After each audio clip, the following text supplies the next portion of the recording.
नमस्कार दोस्तों, पाथफाइंडर में आप सभी का स्वागत है। मेरा नाम है डॉक्टर महिपाल सिंह राठौड़ और आज इस लेक्चर में मैं आपके साथ चर्चा करूंगा एंटार्क्टिका बिल 2022 के बारे में।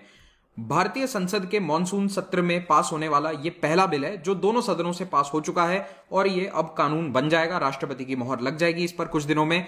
तो इस कानून के बारे में हम डिटेल में जानेंगे कि ये एंटार्क्टिका का बिल भारत सरकार को क्यों लाना पड़ा। इसके लिए तो एक ऑलरेडी इंटरनेशनल ट्रीटी है, वो ट्रीटी क्या है, एंटार्क्टिका का इतिहास क्या है, इन्हीं सभी पॉइंट्स को हम डिटेल में आज जानेंगे। अगर आप इस लेक्चर का पीडीएफ डाउनलोड करना चाहते हैं तो मेरे टेलीग्राम चैनल से आप जुड़ सकते हैं। अनअकैडमी ऐप पर आप मुझे इस आईडी पर फॉलो कर सकते हैं। हमारे सभी सब्सक्रिप्शंस पर आज रात 12 बजे तक आपको 53% डिस्काउंट मिल रहा है। So you can avail this discount by clicking on the links given below. Antarctica continent दुनिया के दक्षिणी ध्रुव पर स्थित है और ये सदर्न मोस्ट कॉन्टिनेंट किसी देश का नहीं है। यहां पर कोई सरकार नहीं है क्योंकि यहां पर कोई रहता नहीं है। No one lives here permanently. जो भी इंसान यहां पर जाता है वो कुछ महीने या कुछ हफ्तों के लिए जाएगा, या तो एज ए टूरिस्ट या फिर mostly as a research scientist. तो ये जितने भी आपको छोटे छोटे डॉट्स नजर आ रहे हैं मैप पर, ये सभी साइंटिफिक स्टेशंस हैं जो विभिन्न देशों के द्वारा एंटार्क्टिका पर स्थापित किए गए हैं। ये बहुत ही ठंडी जगह है। यहां पर टेम्परेचर माइनस में रहता है लगभग पूरे समय और बर्फ की एक बहुत ही मोटी सी चादर इस पूरे कॉन्टिनेंट के ऊपर इसको कवर कर रही है। इसीलिए यहां पर इंसान का रहना काफी मुश्किल होता है। एंटार्क्टिका कॉन्टिनेंट पहली बार पॉपुलर हिस्ट्री में आता है 1820 में। हालांकि इसके पहले भी कई छोटे बड़े मछुआरे थे जिन्होंने कहा कि दक्षिण में एक जमीन है बहुत बड़ी, क्योंकि उनको कभी ना कभी दिखा होगा। लेकिन जो उसकी फर्स्ट रिकॉर्डेड डिस्कवरी या साइटिंग है वो रशिया के एक एक्सपीडिशन के द्वारा करी गई थी 1820 में, आज से लगभग 200 साल पहले। उसके बाद शुरू होता है यूरोपियन देशों के बीच में एक सिलसिला या फिर एक रेस कि कौन पहले इस कॉन्टिनेंट को डिस्कवर करेगा। अब इन्होंने 19th सेंचुरी तक अफ्रीका और एशिया तो पूरी तरह से कॉलोनाइज कर ही लिया था। इन्हें लगा कोई नया कॉन्टिनेंट है, चलो इसको भी कॉलोनाइज कर लेते हैं। लेकिन कुछ ही एक्सपेडिशंस के बाद इन्हें मालूम चल गया कि ये कॉन्टिनेंट बहुत ही डिफिकल्ट क्लाइमेट वाला है, यहाँ का मौसम बड़ा ही ठंडा है, इसे एक्सप्लोर करना भी कठिन है और इसके सेंटर पॉइंट तक या फिर साउथ पोल तक पहुंचना भी काफी मुश्किल रहेगा। तो कई लोगों ने ट्राई किया। उसके बाद फाइनली नॉर्वे के एक्सप्लोरर रोआल्ड अमंडसन 1911 में पहले व्यक्ति बनते हैं जो साउथ पोल पर पहुंच पाए।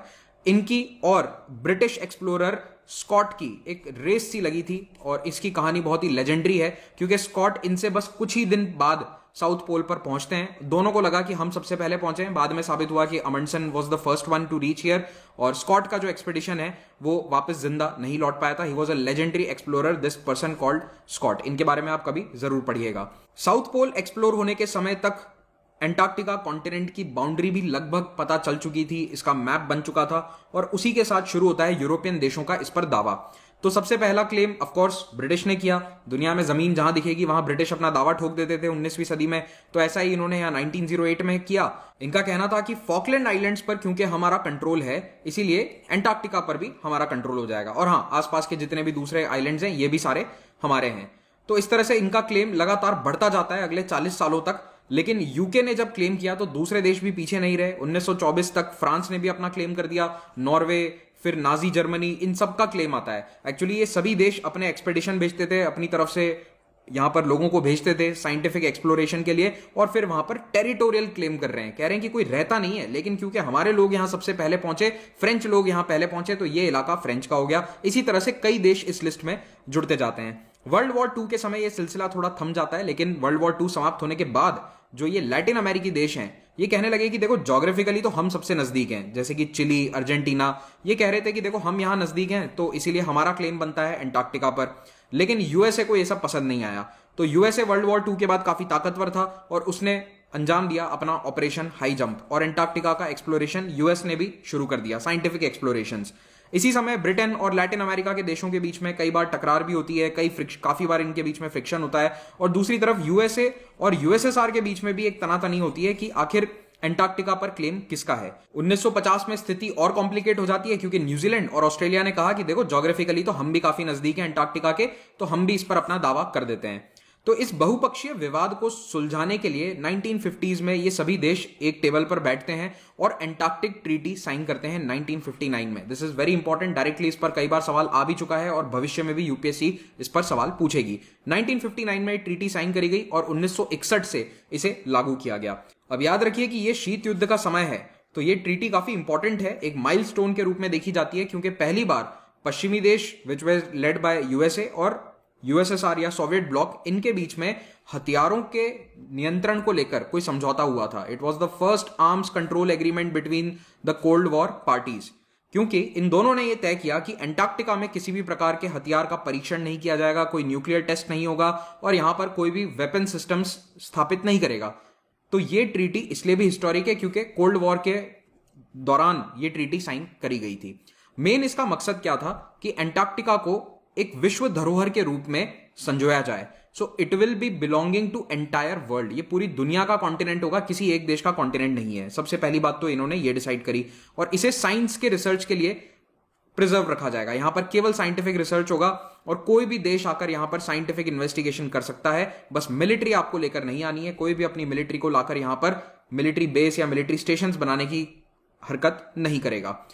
इस ट्रीटी के अंदर जो एरिया कवर्ड है वो 60 डिग्री साउथ लैटिट्यूड के नीचे वाला एरिया है। तो इस मैप में अगर आप देखेंगे तो ये वाली लाइन 60 डिग्री साउथ लैटिट्यूड है और इसके अधीन जो भी कॉन्टिनेंट या फिर उसके आसपास के छोटे मोटे आइलैंड्स हैं वो सभी यहां पर शामिल हो जाते हैं।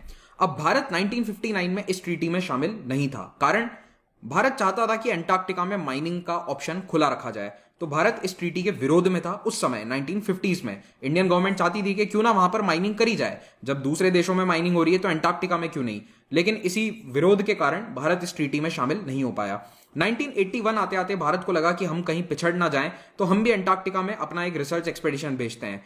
तो उस समय जो एंटार्क्टिक ट्रीटी में देश शामिल थे, केवल वो रिसर्च एक्सपेडिशन के लिए अपने देशों को वहां पर भेजते थे, अपनी टीम्स को भेजते थे। लेकिन भारत ने गुपचुप तरीके से बिना किसी को बताए अपना साइंटिफिक एक्सपेडिशन भेजा और ये बहुत ही सफल रहा था। इसका नाम था ऑपरेशन गंगोत्री। और ऑपरेशन गंगोत्री के तहत 1981 में भारत वहां पर एक फुटहोल्ड बना पाता है और उसके बाद से एंटार्क्टिका में हमेशा भारत का एक साइंटिफिक एक्सपेडिशन बेस रहा है। 1981 के एक्सप्लोरेशन के बाद भारत कई एंटार्क्टिक एक्सपेडिशंस भेज चुका है और पिछले 40 सालों में हमने यहां पर 3 अलग अलग साइंटिफिक बेस बनाए हैं। आप लोगों के लिए एक सवाल है, कमेंट्स में बताइए कि भारत के वो जो 3 बेस हैं उनके नाम क्या है। आप चाहें तो इस मैप को यहां पर देख सकते हैं, पॉज करके आपको शायद आंसर इसमें भी मिल जाएगा। अब यहां पर याद रखने वाली बात आपके लिए यह है कि 1983 में भारत भी एंटार्क्टिक ट्रीटी को ज्वाइन कर लेता है, क्योंकि 1981 में जब हमने अपना एक्सपेडिशन भेजा तो दूसरे देशों ने कहा कि अब आप पहुंच ही गए हो तो एंटार्क्टिक ट्रीटी में आ जाओ। तो इंडिया 1983 में एंटार्क्टिक ट्रीटी सिस्टम का हिस्सेदार बनता है। अब इस ट्रीटी में आप ध्यान से देखिए, दुनिया के कई देश शामिल हैं, खास करके सभी यूरोपियन देश और ये सभी अमेरिकन कंट्रीज यहां पर शामिल हैं। अफ्रीका और मिडिल ईस्ट के देशों को यहां पर ज्यादा इंटरेस्ट नहीं है एंटार्क्टिका में, और भारत और चाइना भी अब इसमें शामिल हो चुके हैं।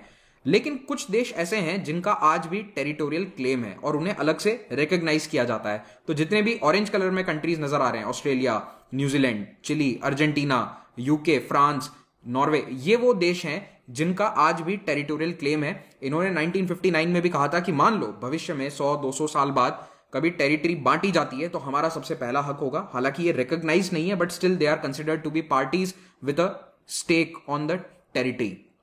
और भारत उन देशों में शामिल नहीं है। हम एक कंसल्टिंग स्टेटस हमें मिला है। चाइना, इंडिया, ब्राजील, ये बड़े बड़े देश हैं जो कंसल्टिंग पार्टनर के रूप में या कंसल्टिंग कंट्री के रूप में इस ट्रीटी के भागीदार हैं।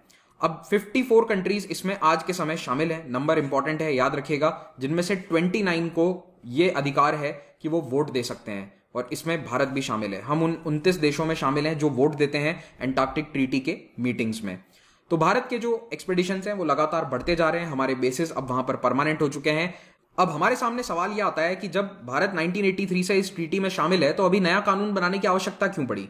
देखिए, ये संधि, इंटरनेशनल ट्रीटी, ये कहती है कि हर देश को अपना अलग कानून बनाना चाहिए एंटार्क्टिक एक्सप्लोरेशन से रिलेटेड। क्योंकि भारत के पास पिछले 40 साल से कानून नहीं था, इसीलिए हमारे कई सारे एक्सपेडिशंस रिस्ट्रिक्टेड थे। We were restricted by the international law, क्योंकि हमने अपना खुद का कोई कानून नहीं बना रखा था। 27 ऐसे देश हैं जिन्होंने अपने देश में एंटार्क्टिक ट्रीटीज पास, एंटार्क्टिक लॉ पास किया हुआ है। तो जैसा भारत ने अभी किया है वैसा 27 देश ऑलरेडी पहले कर चुके हैं। तो हम थोड़ा सा लेट ही हैं इस पूरी दौड़ में, लेकिन फिर भी 2022 में ये एंटार्क्टिक बिल फाइनली अब पास हो चुका है। और इस बिल को लेकर कौन आया था, तो बिल को प्रपोज किया गया था मिनिस्ट्री ऑफ अर्थ साइंसेस के द्वारा। और लक्ष्य क्या है ये जान लो, इसका ऑब्जेक्टिव क्या है। मेन ऑब्जेक्टिव है कि एंटार्क्टिका से जुड़े हुए सभी रेगुलेशंस को ऑन पेपर लेकर आना, उसके लिए कानून बनाना। तो ना केवल साइंटिफिक एक्सपेडिशन, बल्कि अगर कोई टूरिस्ट के रूप में या इंडिविजुअल या कंपनी के रूप में भी वहां पर कुछ करना चाहता है एंटार्क्टिका में भारत की तरफ से, तो उसको गवर्न करने के लिए अब ये नया कानून लागू किया जाएगा।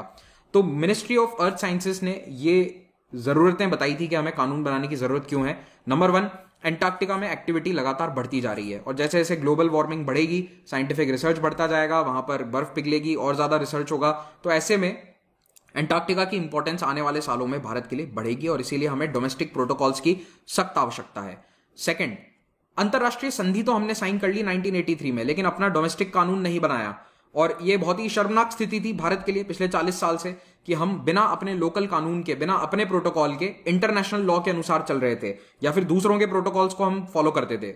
इसीलिए भारत को अपने प्रोटोकॉल बनाना काफी जरूरी था। तीसरा और बहुत ही महत्वपूर्ण कारण जो मिनिस्ट्री ने दिया वो ये कि भारत का कोई भी नागरिक या कोई भी साइंटिस्ट एंटार्क्टिका की धरती पर अगर कोई जुर्म करता है, क्राइम करता है, तो उस पर कोई कानून लागू नहीं होता है। यह एक बहुत बड़ा लूप होल था। कानून क्यों नहीं लागू होगा? क्योंकि एंटार्क्टिका टेक्निकली इंडिया का पार्ट नहीं है और हमारा कॉन्स्टिट्यूशन केवल हमारे देश में लागू है, और क्योंकि वो भारत का नागरिक है तो उसे दूसरे देशों का कानून तो उस पर हम लागू करवाएंगे नहीं। तो ये एक बहुत बड़ा लूप होल है और वैसे बहुत लिमिटेड लोगों को सरकार भेजती है। जो साइंटिस्ट वहां जाते हैं उनकी बहुत अच्छे से जांच परख, बैकग्राउंड वगैरह सब देखा जाता है, बट स्टिल लूप होल है। भविष्य में कोई टूरिस्ट वहां पर जाएंगे और अगर कोई क्राइम करते हैं तो ऐसे में उन्हें प्रोसिक्यूट करने के लिए हमारा कानून लागू नहीं होता था। इस लूप होल को बंद करने के लिए, इस कमी को पूरा करने के लिए ये अब कहा गया है इस बिल में कि भारत का कोई भी व्यक्ति एंटार्क्टिका में जाएगा तो उस पर भारत का कानून लागू होगा। जो भी हमारी धाराएं हैं, आईपीसी, सीआरपीसी, वो सभी उन पर लागू होने वाली है। इनफैक्ट अगर भारत की तरफ से कोई टूर ऑपरेटर विदेशी नागरिकों को भी लेकर जाता है तो उस पर भी वही भारत का कानून लागू होगा।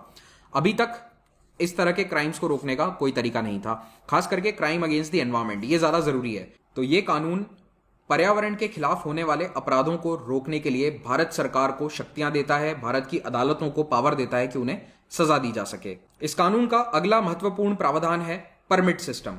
कोई भी व्यक्ति, कोई भी कंपनी, कोई प्राइवेट यूनिवर्सिटी एंटार्क्टिका में अपने लोगों को भेजना चाहती है या कोई साइंटिफिक रिसर्च करना चाहते हैं तो उसके लिए अब एक परमिट अवेलेबल होगा।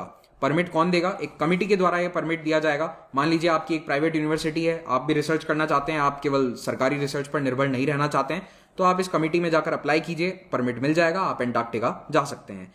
तो इस 10 मेंबर कमिटी को कौन चेयर करेगा ये इंपॉर्टेंट है। Secretary of the earth sciences ministry. हो सकता है आप में से ही कोई ऐसा व्यक्ति जो आज ये लेक्चर देख रहा है आईएएस ऑफिसर बनकर भविष्य में secretary of earth sciences ministry बनकर इस कमेटी को चेयर करे और आप ये तय करेंगे कि कौन भारत से एंटार्क्टिका जाएगा या नहीं। यही इंपॉर्टेंस है इस यूपीएससी एग्जाम की।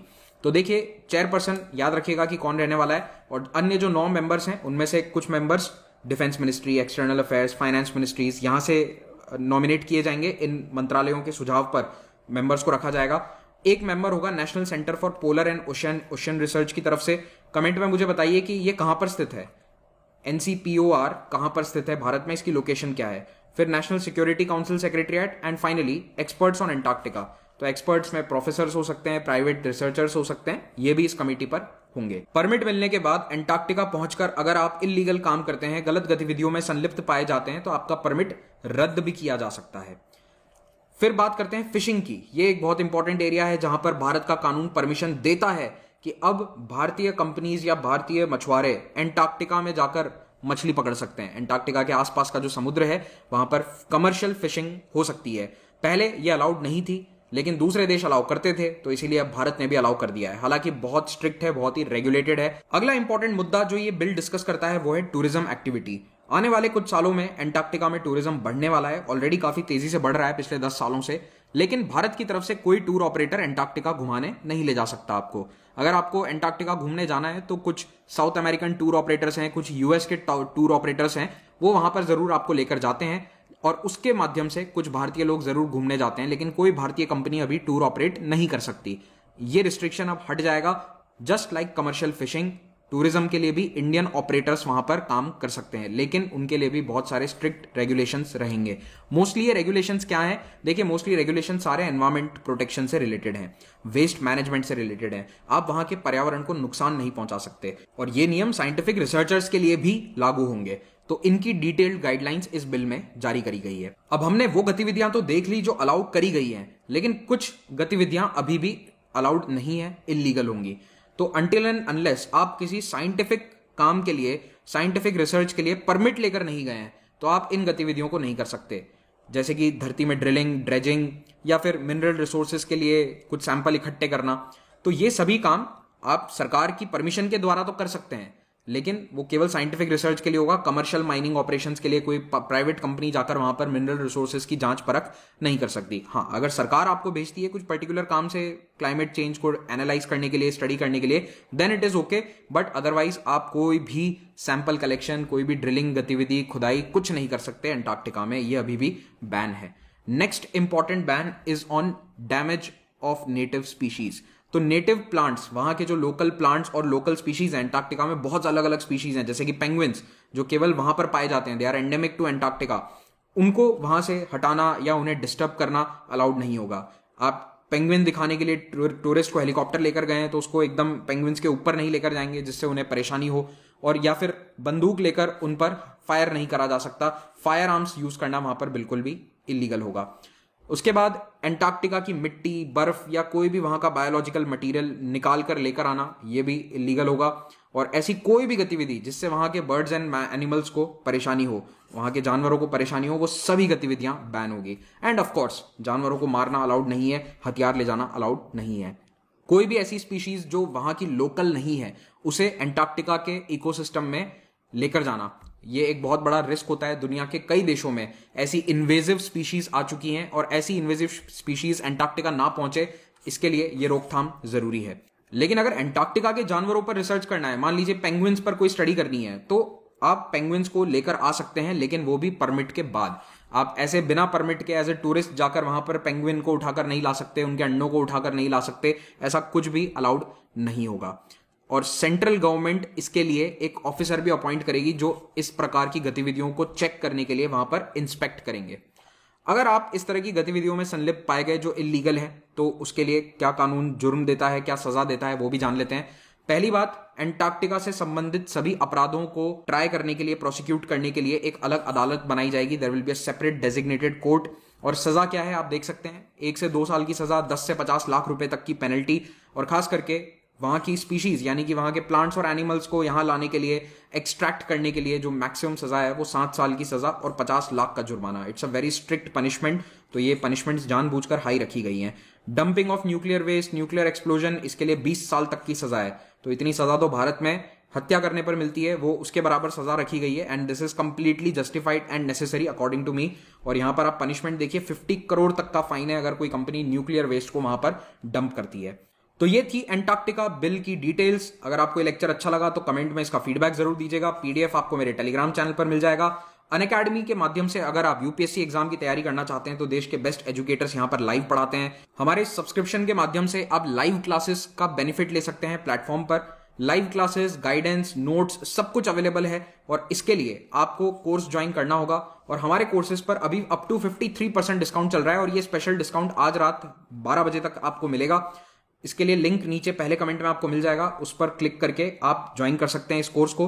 1 साल का सब्सक्रिप्शन मिनिमम लीजिए, क्योंकि इतना समय लगता है यूपीएससी की तैयारी में। और अभी 12 months plus 3 months extra validity भी मिल रही है, और प्राइस में भी डिस्काउंट मिल रहा है। तो 55,000 रुपए में 1 साल का सब्सक्रिप्शन, ऑप्शनल जीएस दोनों का, plus test series, plus notes, ये सारी सुविधाएं आपको एक ही प्लेटफॉर्म पर एक ही जगह उपलब्ध होंगी। आपको कोई भी डाउट है तो आप इस फोन नंबर पर कॉल कर सकते हैं। यहां पर बात करके हमारे काउंसलर से आप चर्चा कर सकते हैं। हमारी जो प्रिंटेड मटेरियल्स और बुक्स हैं इन्हें भी आप अवेल कर सकते हैं। 0% ईएमआई पर सारे कोर्सेज अवेलेबल हैं। अनअकैडमी को ज्वाइन करने के बहुत सारे बेनिफिट्स हैं जो आप यहां देख सकते हैं। 31 जुलाई को रविवार को आ रहा है कॉम्बैट में हिस्सा लेकर आप स्कॉलरशिप्स जीत सकते हैं। लिंक नीचे डिस्क्रिप्शन में है कॉम्बैट ज्वाइन करने का। अभी हमारी एक स्पेशल सीरीज चल रही है, लेजेंड्स विजडम सीरीज, इसको भी आप देख सकते हैं प्लेटफॉर्म पर। और हर हफ्ते जो नए बैचेस बनते हैं, इन बैचेस को भी आप ज्वाइन कर पाएंगे। मेरी एंशिएंट हिस्ट्री की सीरीज जो चल रही है उसको भी आप अवेल कर सकते हैं, उसका भी लिंक आपको नीचे डिस्क्रिप्शन में मिल जाएगा। Thank you very much, have a great day.